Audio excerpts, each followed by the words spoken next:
നമസ്കാരം, സൂപ്പർ സാറാണ്. നമ്മുടെ പ്ലസ് ടു റിസൾട്ട് ഈ മാസം മെയ് 21 പ്രഖ്യാപിക്കും എന്നാണ് പറഞ്ഞേക്കുന്നത്. അപ്പോൾ ഒത്തിരി കുട്ടികൾ വിളിച്ച് ചോദിക്കുന്നുണ്ട് വരുമോ ഇല്ലയോ എന്നുള്ളത്. നമുക്കതിനെക്കുറിച്ചുള്ള ഒരു കാര്യം പറയുകയാണെങ്കിൽ ഈ പ്രാവശ്യം ഈ പറഞ്ഞേക്കുന്ന ഡേറ്റ് കറക്റ്റ് ആകും എന്നാണ് തോന്നുന്നത്. ഒന്ന് രണ്ട് കാരണങ്ങൾ അതിനുണ്ട്. ഒന്നാമത്തെ കാര്യം, ബോർഡ് മീറ്റിംഗ് കഴിഞ്ഞു എന്നാണ് നമ്മൾ അറിഞ്ഞത്.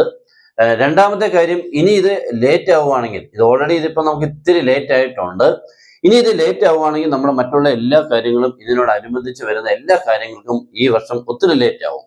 അതുകൊണ്ട് എന്ത് രീതിയിലും ഈ വർഷത്തെ ഈ റിസൾട്ട് മെയ് 21 തന്നെ വരും എന്നുള്ളതാണ് നമുക്ക് മനസ്സിലാക്കാൻ കഴിഞ്ഞത്. ഇനി ഇതിന്റെ സേയുടെ എക്സാം വരുമ്പോൾ ഇത് കഴിഞ്ഞിട്ട് ഏകദേശം ഒരു 20 to 25 ഡേയ്സിന്റെ ഗ്യാപ്പ് ആയിരിക്കും കിട്ടുന്നത്. അപ്പൊ നിങ്ങൾക്ക് കുറെ കാര്യങ്ങളുണ്ട്. ഇതുമായിട്ട് ഇനിയും ഇത് കഴിഞ്ഞിട്ട് എന്തെങ്കിലും ആവശ്യമുള്ളവർക്ക് കുറെ പരിപാടികളുണ്ട്, റിവാലുവേഷനോ കാര്യങ്ങളൊക്കെ ഉള്ളവർക്ക് അങ്ങനെ ചെയ്യാം. രണ്ടാമത്തേത് മെയിൻ ആയിട്ടുള്ളത് നമ്മുടെ എക്സാം മീൻസ് സേ എക്സാം. ആർക്കെങ്കിലും ഇംപ്രൂവ് ചെയ്യണമെങ്കിൽ ഒരു സബ്ജക്റ്റ്, ഇപ്പൊ എല്ലാം പാസ്സായവർക്കാണെങ്കിൽ ഒരു സബ്ജക്റ്റ് നമുക്ക് എന്ത് ചെയ്യാം, ഇംപ്രൂവ് ചെയ്യാം.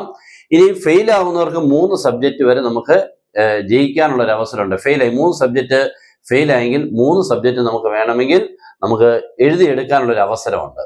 അപ്പൊ ഇതിനൊക്കെ പഠിക്കുക എന്ന് പറഞ്ഞു കഴിഞ്ഞാൽ ഈ വർഷത്തെ ഏറ്റവും ഇമ്പോർട്ടൻ്റ് എന്ന് പറഞ്ഞു കഴിഞ്ഞാൽ നമുക്ക് റിസൾട്ടിന്റെ കാര്യമാണ്. റിസൾട്ട് കഴിഞ്ഞ വർഷം ഏകദേശം ഒരു 78% ആണ് വന്നിരുന്നത്.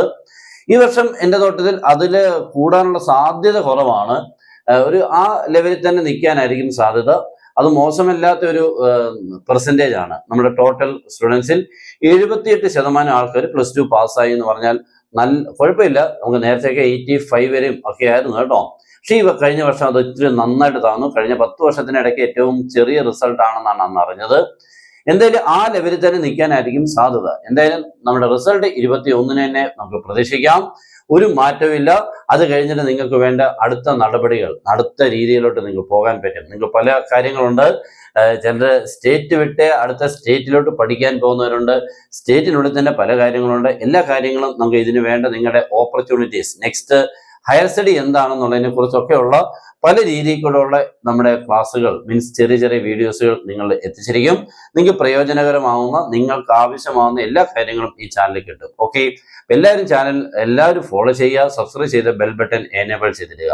നിങ്ങൾക്ക് എന്തെങ്കിലും ഡൗട്ട് ഉണ്ടെങ്കിൽ പിന്നെ നമ്മുടെ വാട്സാപ്പിൽ മെസ്സേജ് ചെയ്യുക. ഓക്കെ, എല്ലാവർക്കും best wishes and good bye.